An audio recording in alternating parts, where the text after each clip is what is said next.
Okay, so let's explain private lending with an example. Say you're buying a house for $400,000, in the Actually, you tell me, how much do you think for the renovation? Well, there's one property that we bought, I'm going to say 4.5 years ago, here in Ottawa. At the time, the average selling price in Ottawa was a little over $400,000. This was a 1950s bungalow that had some renovations done to it in the 1970s. It was being sold through an estate sale. We bought it for about $350K. We put a little under $150,000 into renovations. And in doing that, what we did was we modernized the main floor, and we created a secondary dwelling unit in the lower floor. It's not a basement because nobody likes to live in a basement. So in the lower unit, we ended up renting that out. We bought that property with an RSP first mortgage. Now, what we had done, because we had developed our strategies and our skills, and people sort of knew that we were in this market, we were able to raise 100% of the purchase price, which we were allowed to put 100% mortgage using RSP funds. And use our own funds for the renovations. So once the renovations were complete, we went to a traditional lender and where'd the renovation money come from? Your own money? Our own money. Our own money. Okay. Yeah. Yeah, on that particular project, it was our own money. Some people will borrow that money too at times, but we used our own funds for that. So once the renovations were complete, we went to a traditional lender, one of the A banks, and got an 80% first mortgage on the newly appraised value, which was about $510K. So we ended up getting back enough money to pay back the RSP first mortgage and the interest cost on that, plus some of our renovation costs. Now, we had to leave some money in there because it was an 80% mortgage with a traditional lender. But we still own that property today, and it's cash flowing quite nicely for us. And it's worth over 800 now. Not more? Again, Yeah. Ottawa hasn't gone quite as crazy as Toronto. Ottawa has been a little bit crazy this past year, but the average price in Ottawa is... The average one is about $765. I think it's that. Yeah. I'm just having a senior's moment. $765, I think, is what the average price. You're 19, Stuart. There we are. High school senior moment. Our duplexes, we're seeing duplexes now go for $920. Yeah, Amazing. I mean, some of them are going higher even now. And when I say 800, that was the last sort of value that we were given, but I know it's risen again since. It's just that I haven't gone and saying, are we at 900 now or what? I didn't do that. But yeah, some of them are that still need work are already in the 800s now. So, and ours is still in excellent condition. So all I can say is that we were able to use the RSP mortgage quite well. It worked out really well. And I mean, that's an example of just how it positioned us in order to have a property in our portfolio that's growing nicely. And we've done this multiple times. So we do that with all of our properties. Like we've done like the buy, rent, and holds. We've done flips. We've done rent to owns. And development.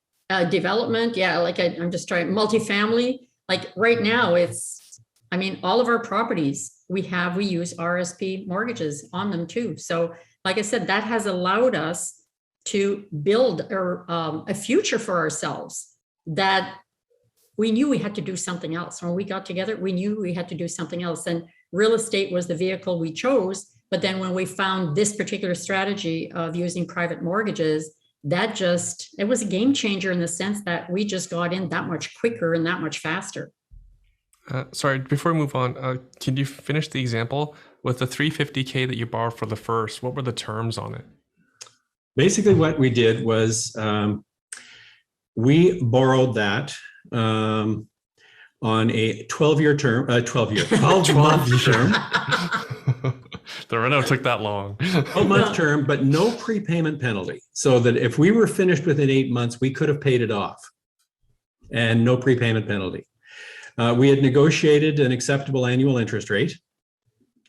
And we had a few people. At the time, it was 8% is what we paid on that first mortgage. Yeah. We had a few people that contributed to that mortgage, so they all had to agree to the same terms because it was one mortgage. And so once we got our refinance from the bank, our lawyer, in putting through the refinance, just sent the money off to the trust company in order to pay out the RSP first mortgage and all of the interest. And the other thing that Denise and I do when it comes to borrowing RSP funds, we want the lender to get a true rate of return. So what that means is all of the administrative costs of having their registered funds in a mortgage and legal costs. We as a borrower cover those costs. Yeah. So when they're told they get 8%. They get 8%. I mean, we deal a lot with Olympia Trust out of Calgary, and Olympia Trust has an administrative fee to set up the mortgage, an administrative fee to pay out the mortgage, and a small monthly fee. Well, as the borrowers, we cover all those fees so that our lenders get a true rate of return, which makes our lenders happy, which is why they keep coming back. When we finish a project, they're generally looking at us saying, okay, when's the next project? Yeah. So we've got people that have done several mortgages with us because that's all they want to do is once they're out of a mortgage, they just want to get on the next one. And even personally, from our point of view, from us lending our money out, all we've seen is our RSP accounts grow. And like we don't deal with the ups and downs of the stock market and the mutual funds. It just grows. We use the same strategy with our tax-free savings accounts. Yeah. So again, when we talk about RSP mortgages, we're really talking about all registered funds. It doesn't matter if it's a LIRA, a RIF, a LIF, an RESP. The whole alphabet soup. There's enough money in an RESP to do this?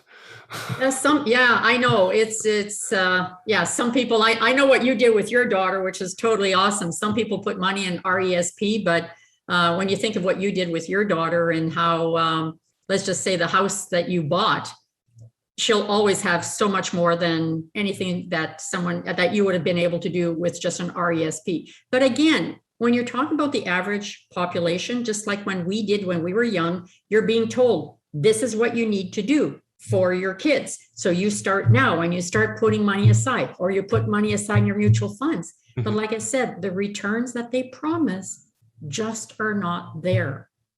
They're not, because the market is too volatile. Yeah, everything's volatile.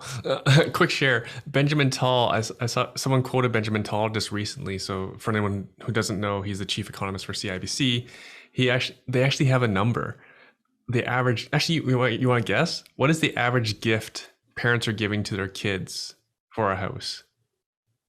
So like down payment money, basically. I'm trying to think of, I think I read that. I can't remember. No. What's the average? I hate guessing. Yeah.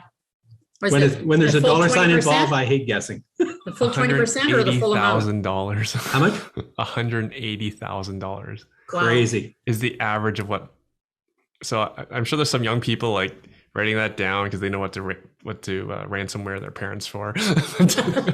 And I'm sure there's some parents who are like, oh my Lord, that's the average I have to come up with. Yeah. Well, actually, the other thing that we'll sometimes talk about, there's a neat hack that we learned where parents are gifting their children money for a down payment, especially if it's in the early part of the calendar year and the children have our RSP room available. If you take the money and put it into an RSP for your kids for 90 days before the kids need it to actually close on the property, under the Canada Revenue Agency's home buyers plan, first time home buyers plan, the kids can not only get a deduction on their taxes for the deposit into the RSP, but they can borrow up to $35,000 each out of their RSPs to use for purchasing a first-time home. And they've got 15 years to pay that money back into their RSP. And if they don't make an annual payment, then they pay income tax on that year's payment. So it's actually a way to get an immediate tax deduction that you can then add to the amount of money you're putting into your house when you buy it. It's a great little hack. I'd love the hack. And then you go house hack after. That's it, exactly. You suite the basement, rent out rooms and stuff, Airbnb it, whatever. Yeah. And that's why with us being able to do that, we've had so many people, like we've spoken on stages and stuff like that about this strategy, because it's been very fruitful for us. And like I said, we love the fact that we're helping other people grow their retirement as well. But then now we're helping other investors do the same.